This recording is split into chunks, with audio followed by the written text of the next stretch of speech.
Over the course of 2020 and 2021, there have been several significant developments at the federal and local level in Virginia. This video, presented by the Fairfax County Office of Human Rights and Equity Programs, will discuss the changes that all Virginians should know. Let's start with federal law. The Fair Housing Act provides for protections from discrimination on the basis of race, color, national origin, sex, religion, disability, and family status. Please note, familial status refers to families with children under the age of 18 and pregnancy. These protected traits or characteristics apply across the country.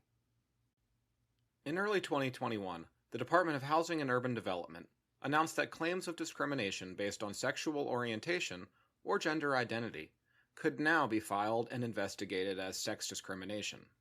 More on this in a second. HUD also recently clarified many common questions that housing providers and residents share with regards to assistance animals in housing.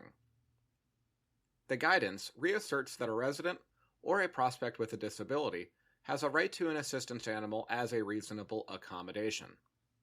It also defines and provides clear examples of what constitutes a service animal or an assistance animal.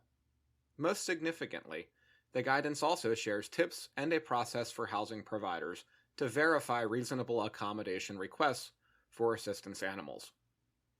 Housing providers should make sure to read the entire guidance before deciding whether or not to approve such a request.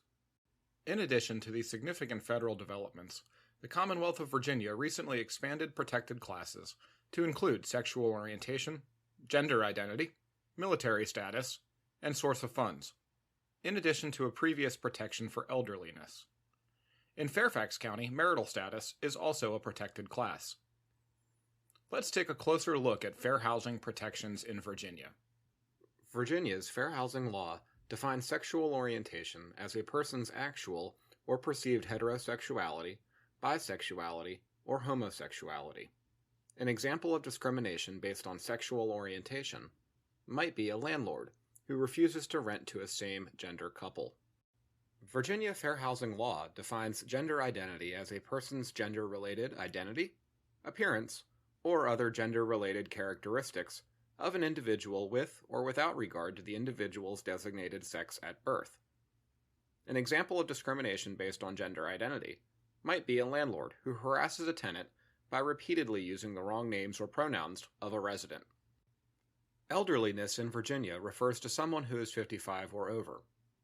This prevents a housing provider from marketing properties exclusively to younger residents or excluding senior citizens from their building. Military status refers to those who are a member of the armed forces or reserves, a veteran who served in the active military, naval, or air service, and who were discharged or released under conditions other than dishonorable, or a dependent such as a spouse or child. Examples of discrimination might include a property manager being influenced by stereotypes related to one's veteran status, or a landlord who's hesitant to rent to a member of the reserves who could get called into active duty. Source of funds may be the most significant change housing providers in Virginia will encounter. Source of funds refers to any source that lawfully provides funds to or on behalf of a renter or buyer of housing, including any assistance, benefit, or subsidy program, whether that program is administered by a governmental or a non-governmental entity. Providers who own more than a 10% interest in 4 or more rental dwelling units are compelled to accept any legal source of funds that are approved within 15 days.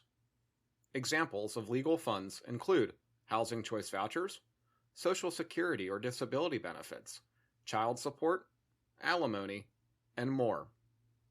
Housing providers who are not exempt from source of funds protections should not use advertising language such as no Section 8 or no vouchers allowed. Housing providers can still verify and inquire about income, even to a voucher holder. However, they need to make sure that other qualification standards are still being applied evenly, and that they are basing income qualifications on an applicant's portion of the rent, instead of on the entire rent amount. This video was produced in conjunction with the Equal Rights Center, a national nonprofit dedicated to advancing civil rights for all. To learn more about the Equal Rights Center, visit www.equalrightcenter.org. If you have experienced any of these circumstances, please contact the Fairfax County Office of Human Rights and Equity Programs. You can reach us by phone at 703-324-2953, TTY 711, and for more information and resources, please visit us online at www.fairfaxcounty.gov/human-rights. The work that provided the basis for this video was supported by a grant from the U.S. Department of Housing and Urban Development.